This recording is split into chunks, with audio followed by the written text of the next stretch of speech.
क्या हमारा भाग्य पहले से लिखा होता है?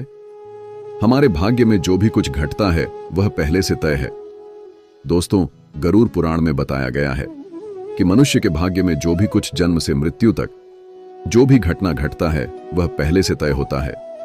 दोस्तों, मृत्यु और जन्म ही एक ऐसा सत्य है जिसे कोई टाल नहीं सकता है।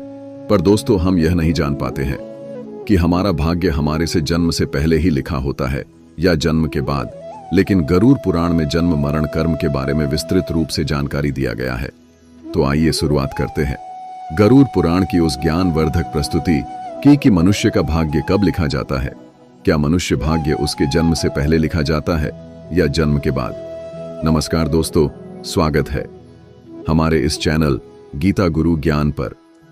मित्रों, गरुड़ पुराण की इस ज्ञानवर्धक प्रस्तुति में आप खो जाए उससे पहले हम आपको बता दें कि इस वीडियो को आधा अधूरा देखने की गलती बिल्कुल भी नहीं करे, क्योंकि यह गरुड़ पुराण की ज्ञानवर्धक प्रस्तुति है जो आपके जीवन से जुड़ी हुई है।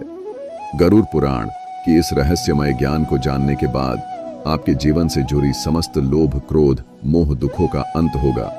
मित्रों, भगवान श्री कृष्ण कहते हैं, कभी भी किस व्यक्ति को गरुड़ पुराण की बातों को आधा अधूरा नहीं सुनना चाहिए, क्योंकि आधा अधूरा ज्ञान हमेशा विष के समान होता है। इसीलिए मित्रों, आपसे यही आग्रह है, आप इस वीडियो को बिना स्किप किए अंत तक जरूर देखिए।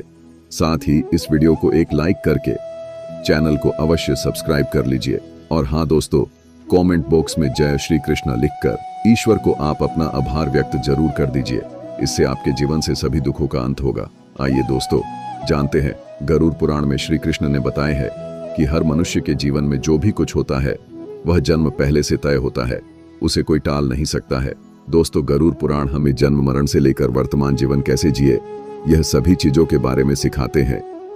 आइए दोस्तों, आज हम एक कथा के माध्यम से जानते हैं कि हमारा भाग्य जन्म से पहले लिखा जाता है या जन्म के बाद, जो गरुड़ पुराण स्कंद पुराण के द्वारा बताया गया है, जो श्री कृष्ण ने स्वयं नारद बतलाया था।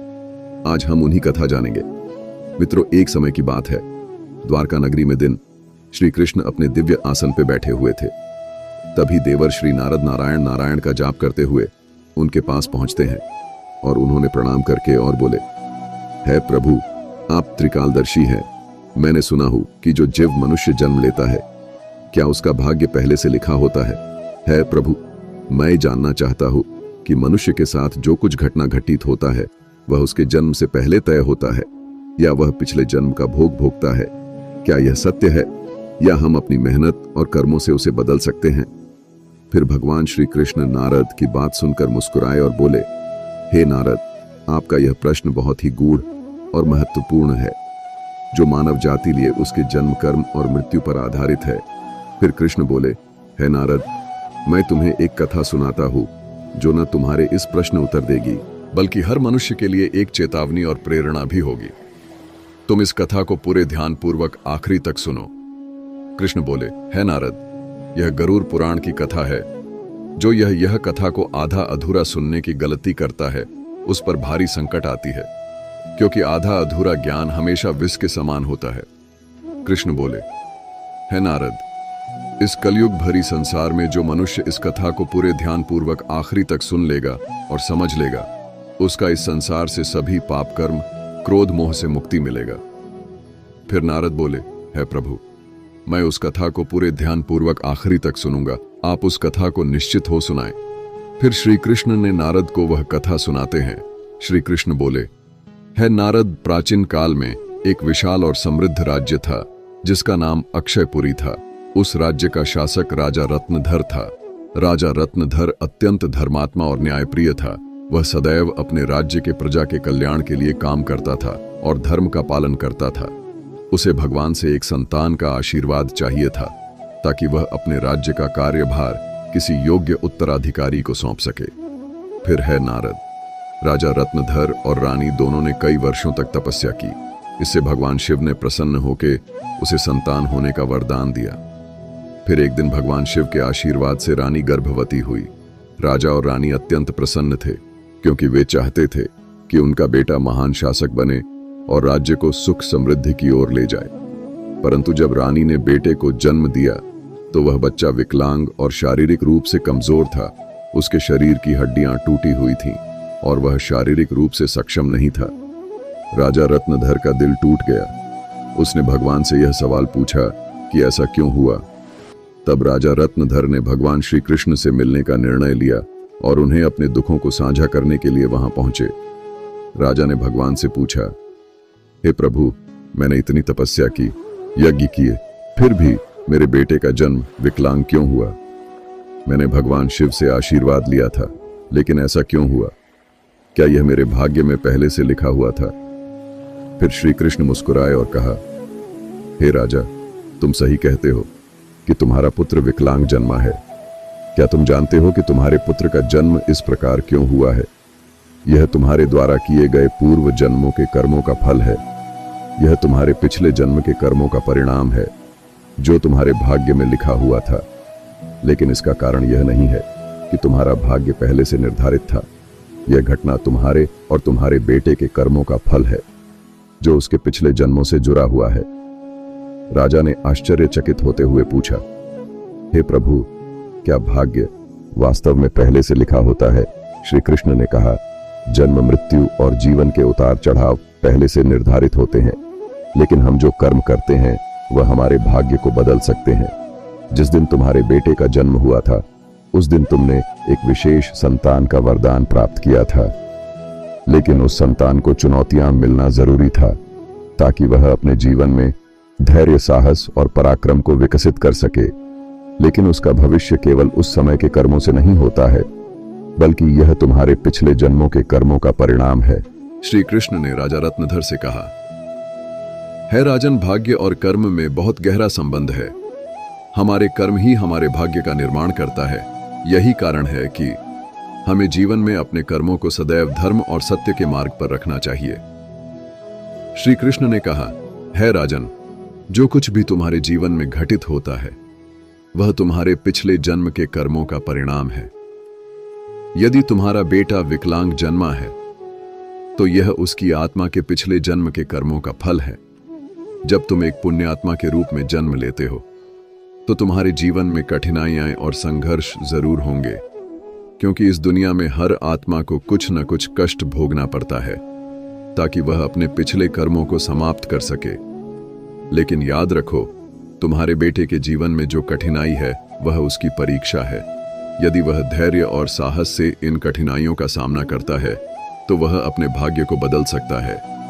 एक दिन वह वही कार्य करेगा जिसकी कल्पना तुमने अपने जीवन में की थी।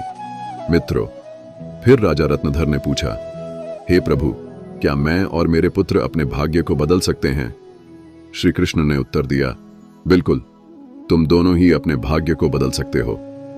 तुम्हारे बेटे के जन्म के समय जो विकलांगता थी वह उसके कर्मों का फल था, लेकिन उसका भविष्य तुम्हारे अच्छे कर्मों पर निर्भर करता है।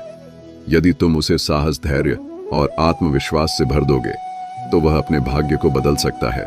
तुम्हारे अच्छे कर्मों के परिणाम स्वरूप वह एक दिन महान बनेगा और राज्य का भार संभालने में सक्षम होगा। मित्रों, फिर भगवान श्री कृष्ण ने आगे कहा, भाग्य एक चक्र के समान है जो कर्मों के आधार पर घूमता रहता है। जब तुम अच्छे कर्म करते हो तो तुम अपने भाग्य को सुखमय बना सकते हो। फिर आगे श्री कृष्ण से राजा रत्नधर ने कहा, क्या भाग्य निश्चित रूप से पिछले कर्मों से जुड़ा होता है? श्री कृष्ण बोले, हां, लेकिन उसे बदलने की शक्ति तुम्हारे हाथों में है। यदि तुम अच्छे कर्म करते हो तो वह तुम्हारे भाग्य को भी सुधार सकते हो। साथ ही भक्ति, साधना और सेवा से भाग्य बदला जा सकता है। भगवान की भक्ति से ईश्वर को प्रसन्न करके हम अपने भाग्य को बदल सकते हैं। अगर तुम अपने पुत्र को साहस और आत्मविश्वास से जीवन के संघर्षों का सामना करने की शिक्षा दोगे तो वह अपने भाग्य को बदल सकता है।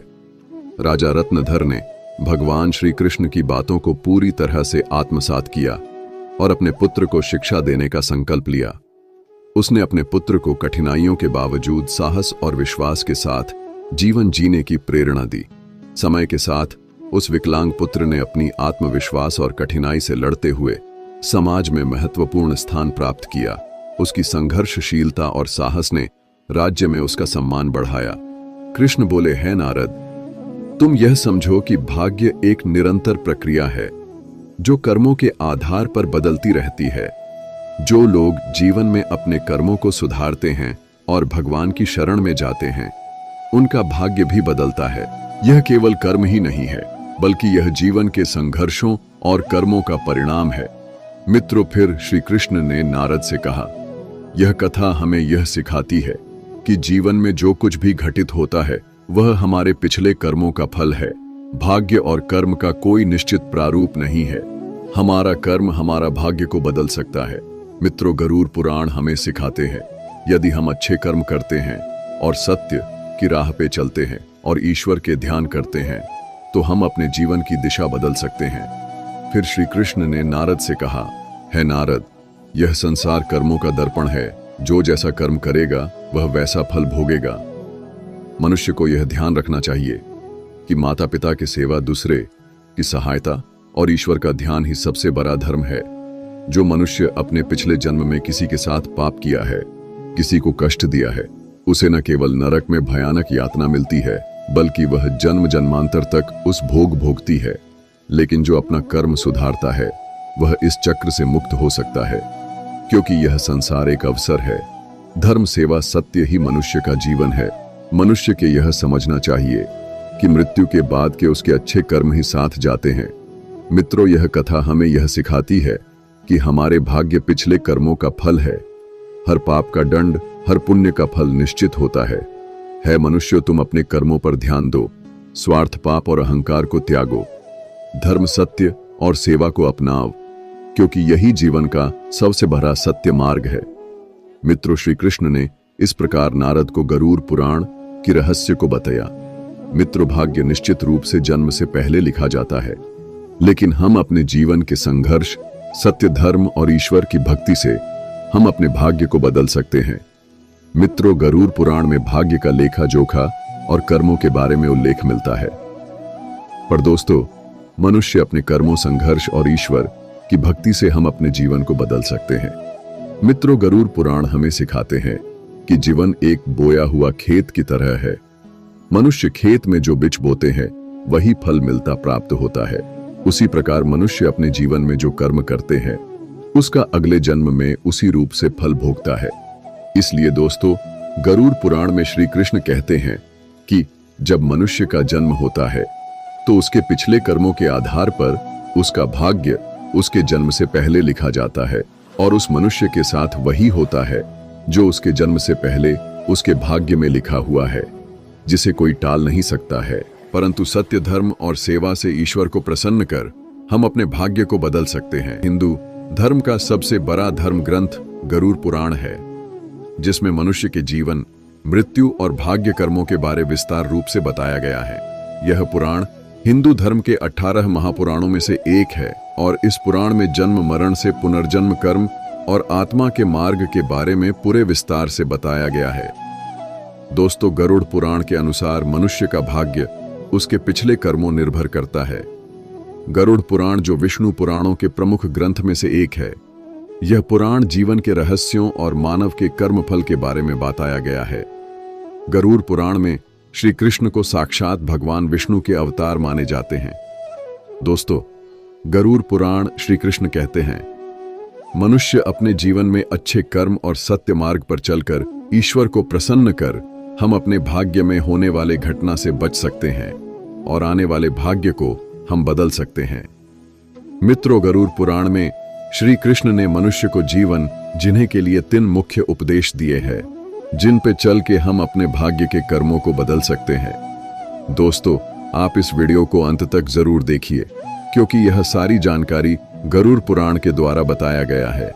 इस वीडियो को बीच में छोड़कर जाने की गलती बिल्कुल भी नहीं करे, इसलिए इस ज्ञानवर्धक प्रस्तुति को अंत तक जरूर देखिए। आइए जानते हैं। नंबर 1, अपने धर्म का पालन करना। मनुष्य का जन्म किसी खास उद्देश्य के लिए होता है। जो मनुष्य अपने पिछले जन्म पाप किया है, वह इस जन्म में भी उस पाप का भोग भोगता है, क्योंकि मनुष्य के जन्म से पहले उसका जन्म से मरण तक का भाग्य पहले तय होता है। इसलिए दोस्तों, गरुड़ पुराण में श्री कृष्ण ने बताया है, मनुष्य को हमेशा धर्म, सत्य का पालन करना चाहिए। इससे हमारे पिछले जन्म के पाप से बच सकते हैं, ईश्वर की भक्ति से हम अपने जीवन बदल सकते हैं। हम सभी ऊंचाइयों तक पहुंच सकते हैं। दोस्तों, यह जीवन एक अनमोल उपहार है। आप इसे व्यर्थ न जाने दें।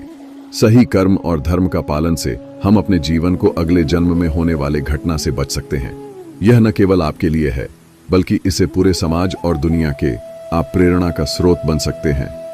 नंबर 2, माता पिता सेवा और आदर करना। दोस्तों, गरुड़ में श्री कृष्ण कहते हैं कि मनुष्य को हमेशा अपने माता पिता को सेवा करनी चाहिए, क्योंकि माता पिता के ही चरणों से तीनों लोगों का स्वर्ग है। जो लोग माता पिता को नहीं मानते, नहीं उसका आदर करता है, उसे न केवल नरक में भयानक यातना भोगती है, बल्कि उसके अगले जन्म में भी भारी संकट भोगना पड़ता है, और उस मनुष्य अपने पाप का परिणाम जन्म जन्मांतर तक उस कर्म का भोग को भोगता रहता है। नंबर 3, अहंकार। दोस्तों, गरुड़ पुराण में श्री कृष्ण ने बताया है, मनुष्य सबसे बड़ा शत्रु उसके अहंकार होता है, जो मनुष्य को अपने कर्मों से दूर कर देता है। जिस मनुष्य के मन में अहंकार प्रवेश कर लेता, वह मनुष्य अपने जीवन को उस ओर के चला जाता है जहां उसे संकट के सिवा कुछ और नहीं मिल पाता है। उस व्यक्ति को न केवल नरक में भयानक यातना भोगती है, बल्कि वह व्यक्ति अपने आने वाले भाग्य को भी नरक की ओर ले जाता है। इसलिए मनुष्य को हमेशा सत्य, धर्म और प्रेम की भावना रखना चाहिए। इससे वर्तमान जीवन और आने वाले भाग्य हमेशा खुशहाल रहे। मित्रों, गरुड़ पुराण हमें सिखाता है, यह जीवन हमारे कर्मों का फल है। यह ग्रंथ हमें यह समझने की प्रेरणा देता है, अपने जीवन से धर्म, सत्य, परोपकार का पालन करना ही सबसे बड़ा कर्तव्य है। आत्मा की मुक्ति और अगले जन्म उच्च योनि प्राप्त करने के लिए मनुष्य को अपने कर्मों को ध्यान रखना चाहिए। मित्रों, गरुड़ पुराण हिंदू धर्म के महान ग्रंथों में से एक। यही हमारे जीवन को सही दिशा में चलने का ज्ञान देता है, जो हमें यह सिखाता है कि मनुष्य का भाग्य उसके कर्मों और ईश्वर की इच्छा का परिणाम होता है।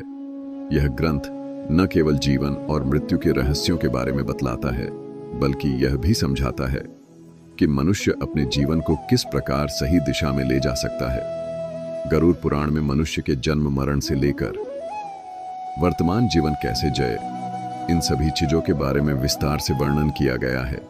मनुष्य के जीवन से लेकर कर मृत्यु तक की सारी जानकारी इस धर्म ग्रंथ गरुड़ पुराण में बताया गया है। मनुष्य जीवन में जो कुछ घटित होता है, वह हमारे पिछले जन्म का फल है। दोस्तों, गरुड़ पुराण हमें यह सिखाता है कि भाग्य केवल कर्मों का फल है।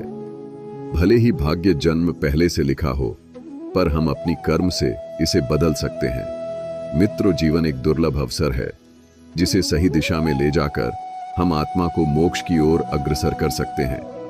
धन्यवाद दोस्तों। गरुड़ पुराण के द्वारा सभी बतलाए गए बातों को अवश्य ध्यान में रखें और सत्य की राह पे चले। इससे आने वाले जीवन अत्यंत सुखद हो।